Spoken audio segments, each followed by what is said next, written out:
이혼 변호사가 이혼 피하는 방법을 말하면 안 되는데? 없는 건가요? 아, 당연히 있죠. 아니, 내가 어려운 거 부탁하는 것도 아니고, 내가 하루 종일 이렇게 당신 애들 보면서, 당신은 왜 내 입장을 전혀, 내가 뭐 어려운 거 부탁하는 것도 아니고, 그걸 못 해주냐. 꼬우면 네가 나가서 돈을 벌어. 당신은 왜? 안녕하세요. 푸른 날 채널의 최동훈 변호사입니다. 변호사님, 오늘은 어떤 주제에 대해 이야기해 주실 건가요? 오늘은 쉽게 이혼 당하는 법이라는 주제로 한번 얘기를 나눠볼까 하는데요. 부부간에 이제 서로 감정적인 문제도 있고 뭐 여러 가지 문제가 있어서 이제 이혼을 하게 될 텐데, 제가 이제 변호사 생활을 10년 넘게 하다 보니까 한쪽은 이혼을 원하는데 또 다른 한쪽은 이혼을 원치 않는 경우 사례들이 많이 있거든요. 어떤 분들은 정말 이혼을 하고 싶은데도 상대방이 동의하지 않아서 정말 이혼하기 이렇게 어렵구나, 이렇게 하소연하시는 분들이 계셨고, 그런 사례들을 많이 보면서 제가 이제 변호사로서 이렇게 하면 좀 쉽게 이혼 당한다, 그거를 이제 재미있게 말씀을 한번 드려볼까 하는데요. 제가 정신과 의사도 아니고 상담사도 아니지만 약간 주제 넘다 이런 생각도 들지만, 그래도 이제 10년 넘게 경험해온 변호사로서의 경험을 좀 재미있게 말씀드리고자 합니다.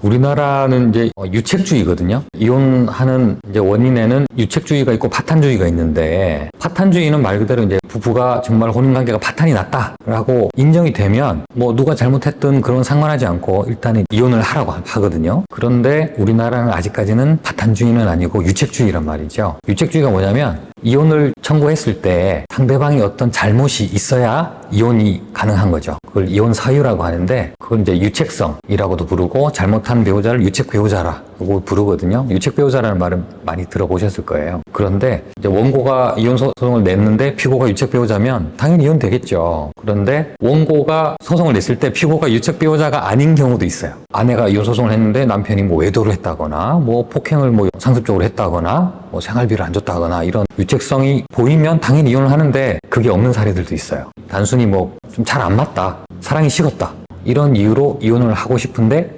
상대방이 유책성이 없다 보니까 이혼이 안 되는 거거든요. 소송을 내도 상대방은 이제 나 싫은데, 나 이혼 못 하겠는데, 내가 왜 이혼 당해야 되지? 이렇게 하다 보니까 이혼이 안 되는 거죠. 그래서 한쪽은 너무 이혼을 하고 싶은데 한쪽은 이혼을 하기 싫다, 이제 이런 경우에 제가 보면 안타깝죠.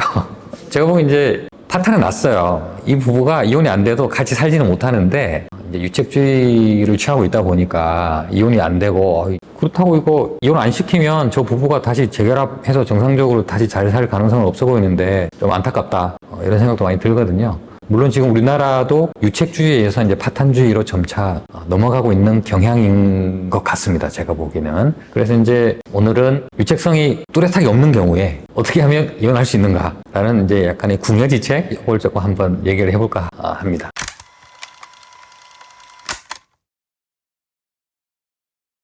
오해하지 마실 것은, 제가 이제 정신과 의사도 아니고 전문 상담사도 아니지만 단순히 이제 변호사로서 이제 보고 느낀 거를 말씀드리는 거다, 이렇게 가볍게 생각해 주시면 좋을 것 같아요. 첫 번째 팁은 내 위주가 아니라 상대방 위주로 말을 하는 거예요. 좀 전문적으로 말하면 I 메시지가 아니라 U 메시지로 말을 하는 거거든요. 근데 제가 이제 이혼 상담을 쭉 하다 보면 파탄 나서 오시는 부부의 대부분은 대화가 U 메시지예요. U 메시지가 뭐냐면, 너는 뭐 어쩌고 저쩌고, 당신은 어쩌고 저쩌고, 그런 식으로 대화를 하는 거거든요. 예를 들어서 남편이 이제 퇴근해서 집에 늦게 들어왔어요. 이제 아내는 독방 육아를 어린애 둘 막 키우면서 전업주부가 돼가지고 일도 그만두고 집에서 막 하루 종일 애들하고 씨름하고 지쳤어요. 근데 남편이 퇴근해서 딱 들어와서 샤워 사르르 하고 밥 좋아하고 밥 먹고 방에 들어가서 게임하고 놀아요. 그런데 아내 입장에서는 밥 먹은 거 저기 식기 세척기에 좀 넣어줘, 이렇게 했더니 남편이 내가 왜? 이렇게 하고 쑥 들어가 버리는 거예요. 그럼 아내는 화가 나죠. 그러면 이제 그때부터 이제 싸우는 거죠. 아니, 내가 어려운 거 부탁하는 것도 아니고, 당신은 내가 하루 종일 이렇게 당신 애들 보면서 이렇게 뭐 힘들고 있는데 당신은 왜 내 입장을 전혀 생각지도 않고, 내가 뭐 어려운 거 부탁하는 것도 아니고 설거지를 해달라는 것도 아니고 그릇만 여기 좀 넣어달라는 건데 그걸 못 해주냐, 이렇게 얘기하는 거예요. 근데 남편은 아니, 그러면 네가 나가서 돈을 벌든가, 꼬우면 네가 나가서 돈을 벌어, 이렇게 얘기하는 거죠. 그러면 아내도 당신은 왜 그러냐, 남편도 당신은 왜 그러냐, 이런 식으로 서로 당신은 왜? 라고 이제 얘기를 시작하거든요. 그렇게 되면 결국은 상대방의 잘못을 지적하고 상대방을 탓하는 말밖에 안 되거든요. 그래서 이제 상담 기법에서 하는 기법 중 하나가 I 메시지를 써서 말을 해봐라 라는 거예요. 그래서 이제 아내가 당신은 왜? 뭐 이렇게 시작하지 말고 내가 오늘 조금 힘들었는데 아이들이 좀 이렇게 보채고 해가지고 병원도 갔다 오고 힘들었는데 이렇게 좀 그릇은 이렇게 좀 해주면 좋겠어. 그러면 내가 좀 편할 것 같아. 라고 하는 게 아이 메시지거든요. 그렇게 얘기를 하라는 거죠. 그렇게 해야 서로 원만하게 대화가 된다는 거고요. 그게 첫 번째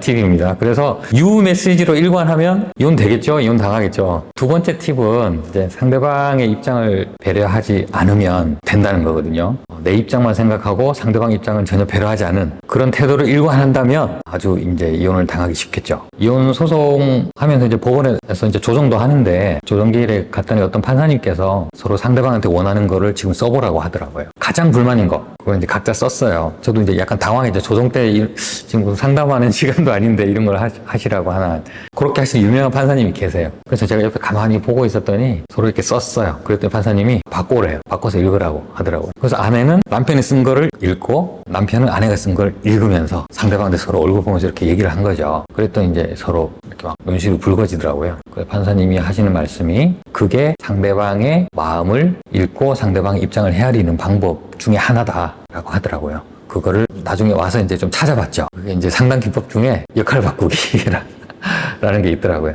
그래서 그걸 실제로 내가 상대방이 원하는 걸 내가 내 입으로 얘기를 해보지 않으면 상대방의 입장을 그렇게 쉽게 이해하기가 어렵더라고요. 그래서 그렇게 해보고 하는 훈련을 실제로 부부 상담 과정에서 많이 해요. 역할을 바꾸면서 서로 상대방을 이해를 해가는 거거든요. 그러면 이제 거꾸로 생각하면 상대방의 입장을 전혀 고려하지 않는다면 이제 이혼을 할 수 있겠죠, 쉽게. 그리고 이제 실제로 이혼을 이룬 그런 많은 부부들이 이런 상황이에요. 상대방 입장은 전혀 고려하지 않고. 물론 이제 그럴 만한 충분한 이유가 있겠지만 어쨌든 이제 나 위주로 생각하다 보니까 그렇게 된 것이고요. 그렇게 되면 이제 상대방 말은 들을 필요가 없는 거죠. 그냥 뭐 내 얘기만 하고 그렇게 되면 나는 어느새 유책배우자가 되어 있겠죠. 그러면 이제 상대방이 이제 뭐 이혼 소송 제기하면 이혼 당하겠죠, 당연히. 물론 이제 단점은 있습니다. 위자료를 줘야겠죠. 유책배우자이기 때문에. 그 위자료 조금 준비하신다면 쉽게 이혼을 당할 수 있을 것 같네요. 제가 이제 이렇게 드리는 말씀은 그렇게 해서 이혼 당하시라는 말씀은 아니고요. 건강한 부부관계를 유지하기 위해서는 이런 것들을 좀 조심하면 좋겠다 해서 드리는 말씀입니다.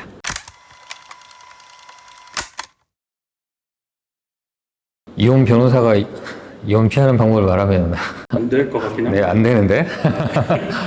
네. 없는 건가요? 당연히 있죠. 네. 네. 저도 이제 부끄러운 말씀이지만 저한테 이혼 소송을 맡기신 분들의 소장이나 서면을 쓰면서 많은 걸 배워요. 이제 거기 보면 우리 남편이 뭐 집에 와서 집안일도 안 도와주고 들어와서 뭐 수고했다는 말도 한마디도 안 하고 집안일 하나도 안 도와줘. 쓰레기도 뭐 분리수거도 안 해주고 그 쓰면서 제가 뜨끔하는 거죠. 내 얘기인데. 그래서 이제 집에 전화해요.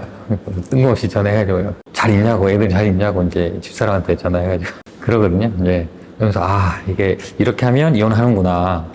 정말 이렇게 하면 안 되겠구나. 이제 그걸 저도 배우거든요. 그래서 아까 이제 팁을 2가지 말씀드렸는데 상대방 입장 배려를 잘 하고 상대방 입장에서 한 번 더 생각해보고 말할 때도 너, 당신 그게 아니라 내가 어떻게 이렇다. 내 기분은 이렇다. 뭐 이렇게 잘 얘기할 수 있으면 좋을 것 같아요. 솔직한 말씀 감사합니다.